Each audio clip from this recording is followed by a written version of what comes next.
Hi friends, അസ്സലാമു അലൈക്കും. Welcome back. ഇന്ന് ഞാൻ വന്നിട്ട് നല്ല എളുപ്പത്തിലുള്ള ടേസ്റ്റ് ആയിട്ടുള്ള അധികം ചേരുവകളൊന്നുമില്ല, പെട്ടെന്ന് തന്നെ നമ്മുടെ വീട്ടിൽ മൈദ എല്ലാവരും വീട്ടിൽ കാണുമല്ലോ. അപ്പോൾ അത് വെച്ചിട്ടാണ് നല്ലൊരു സ്നാക്കോ പുഡിങ്ങായിട്ടൊക്കെ കഴിക്കാൻ പറ്റിയ റെസിപ്പി തയ്യാറാക്കിയിട്ടുള്ളത്. അപ്പോൾ എങ്ങനെയാണെന്ന് നമുക്ക് കണ്ടു നോക്കിയിട്ടാണോ കാണുന്നുണ്ടെങ്കിൽ റെസിപ്പി ഇഷ്ടമായാലും ഒന്ന് സബ്സ്ക്രൈബ് ചെയ്ത് സപ്പോർട്ട് ചെയ്യണേ. അതുപോലെ തന്നെ ഒരു ലൈക്ക് തരാനും മറക്കരുത്. അപ്പോൾ റെസിപ്പി എന്താണെന്ന് നമുക്ക് കണ്ടു നോക്കാം. ഇതിനായിട്ട് ഞാനിപ്പോൾ ഇവിടെ ഒരു 1/4 കപ്പ് കടലപ്പരിപ്പ് കുതിർത്തിട്ടുണ്ടായിരുന്നു. എന്നിട്ട് നമുക്ക് ഇതിനൊന്ന് വേവിച്ചെടുക്കണം. അതിനായിട്ട് ഞാനിപ്പോൾ ഒരു സോസ് പാനിലാണ് തയ്യാറാക്കുന്നത്. നിങ്ങൾക്ക് വേണമെങ്കിൽ കുക്കറിലിട്ട് കൊടുക്കാം. കുതിർത്തിട്ടില്ല എങ്കിൽ, കുതിർത്തതാണെങ്കിൽ ഇതേപോലത്തെ ഒരു സോസ് പാനിലിട്ടിട്ട് ഒന്ന് വേവിച്ചെടുത്താൽ മതി. അതിലോട്ട് 1 കപ്പ് വെള്ളവും കൂടി ഒഴിച്ചിട്ട് വേവിച്ചെടുക്കുക. പിന്നെ ഇത് ഉടഞ്ഞു പോകാതിരിക്കാൻ പ്രത്യേകം ശ്രദ്ധിക്കണം കേട്ടോ. ഇങ്ങനെ തന്നെ നമുക്ക് കിട്ടണം, എന്നാൽ വേവുകയും വേണം. അപ്പോൾ നമുക്കിതൊന്ന് വേവിച്ചെടുക്കാം.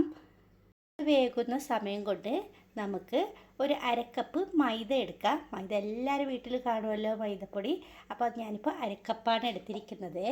ഇനി നമുക്ക് 1 ടേബിൾ സ്പൂണ് ഗോതമ്പിൻ്റെ പൊടി, അതും എല്ലാവരും വീട്ടിലും കാണും. അത് 1 ടേബിൾ സ്പൂൺ മതി കേട്ടോ. എന്നിട്ട് നമുക്ക് നല്ലവണ്ണം ഇതൊന്ന് ആദ്യം മിക്സാക്കി കൊടുക്കാം.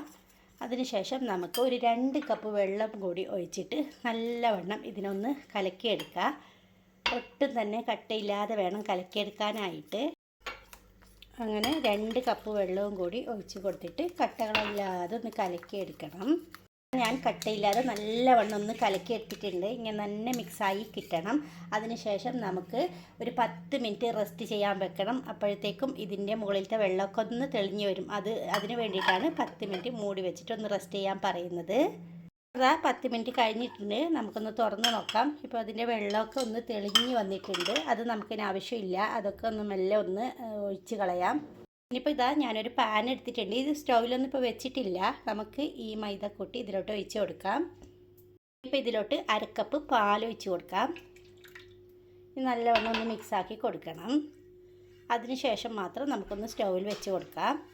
പിന്നെ സ്റ്റൗവിൽ വെക്കുന്നതിന് മുമ്പായിട്ട് ഇതിലോട്ട് ഒരു 1/4 ടീസ്പൂൺ താഴെ ഉപ്പ് ചേർത്ത് കൊടുക്കാം.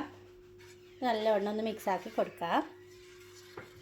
ഞാൻ സ്റ്റൗവിൽ വെച്ച് കൊടുത്തിട്ടുണ്ട്. ഇതിലോട്ട് ഒരു 1/4 കപ്പ് വെള്ളവും കൂടി ഒഴിച്ച് കൊടുക്കാം. ആ പാലിൽ ഒഴിച്ച ഗ്ലാസ്സിൽ തന്നെയാണ് ഞാൻ വെള്ളം എടുത്തിട്ടുള്ളത്. 1/4 കപ്പ് ഒഴിച്ച് കൊടുത്തിട്ടുണ്ട്. ഇനി നമുക്ക് നല്ലവണ്ണം ഇതൊന്ന് ഇളക്കിക്കൊണ്ടേ ഇരിക്കുക. കട്ട പിടിക്കാൻ സമ്മതിക്കരുത്. നമുക്ക് ഇങ്ങനെ സ്പാച്ചിൽ വെച്ച് ഒന്ന് ഇളക്കിക്കൊണ്ടേ ഇരിക്കുക കേട്ടോ. അപ്പോൾ ഫ്ലെയിമിൽ ഇട്ട് കൊടുത്തിട്ട് വേണം ഇങ്ങനെ ഒന്ന് ഇളക്കി കൊടുക്കാൻ. ചിലപ്പോൾ ഇത് അടിക്ക് കട്ട പിടിക്കുക ഇടയ്ക്കിടയ്ക്ക്. അപ്പോൾ അതിൻ്റെ പേരിൽ തീ ഒന്ന് കുറച്ച് കൊടുക്കണേ. ഇനി നമുക്ക് ഇതിലോട്ട് നല്ലൊരു ഫ്ലേവറിന് വേണ്ടിയിട്ട് ഒരു 3 ഏലക്ക ഇതേപോലെ ഒന്ന് കുത്തിയെടുത്തിട്ടുണ്ട്. അതിട്ട് കൊടുക്കാം. നമുക്കിതിലോട്ട് 1/2 കപ്പ് പഞ്ചസാര ചേർത്ത് കൊടുക്കാം. നല്ലവണ്ണം ഒന്ന് ഇളക്കി കൊടുക്കണം. പഞ്ചസാരയൊക്കെ നല്ലവണ്ണം ഒന്ന് മെൽറ്റായി വരണം. നല്ല ടേസ്റ്റാണ് ഇത് കഴിക്കാനായിട്ട്. തീർച്ചയായിട്ടും നിങ്ങൾ തയ്യാറാക്കി നോക്കണേ. നല്ലവണ്ണം കട്ട കെട്ടാൻ തുടങ്ങിയിട്ടുണ്ട്. ഇനി നമുക്കതിലോട്ട് 1/2 ടേബിൾ സ്പൂൺ നെയ്യ് ചേർത്ത് കൊടുക്കാം. നല്ലവണ്ണം ഒരു റിബൺ ഫോമിൽ വരുന്നത് വരെ നമുക്കിങ്ങനെ ഒന്ന് ഇളക്കി കൊടുക്കാം. ഇത് ഇങ്ങനെ മുറിഞ്ഞ് വീഴുന്ന ഒരു പരുവാകുമ്പോൾ നമുക്ക് ഇതിലോട്ട് നേരത്തെ വേവിച്ച് വെച്ചിട്ടുള്ള പരിപ്പ് ഇട്ട് കൊടുക്കാം. ഇതിൽ നിന്ന് 1 സ്പൂൺ ഞാൻ ബാക്കി വെച്ചിട്ടുണ്ട്. അപ്പോൾ ബാക്കിയെല്ലാം ഇതിലോട്ട് ഇട്ട് കൊടുത്തിട്ടുണ്ട്. ഒന്നും കൂടി നല്ലവണ്ണം ഒന്ന് മിക്സാക്കി എടുത്തതിന് ശേഷം ഒരു 2 മിനിറ്റ് ഇങ്ങനെ ഇളക്കിയതിന് ശേഷം നമുക്കിതിൻ്റെ തീ ഓഫ് ചെയ്യാം. ഞാനിപ്പോൾ ഇതുപോലത്തെ സ്റ്റീൽ പാത്രത്തിലാണ് സെറ്റ് ചെയ്യുന്നത്. ഇതിലോട്ട് അല്പം നെയ്യ് തടവിയിട്ടുണ്ടായിരുന്നു. പിന്നെ നമുക്ക് ചൂടോടെ തന്നെ ഇതിലോട്ട് ഇട്ട് കൊടുക്കാം.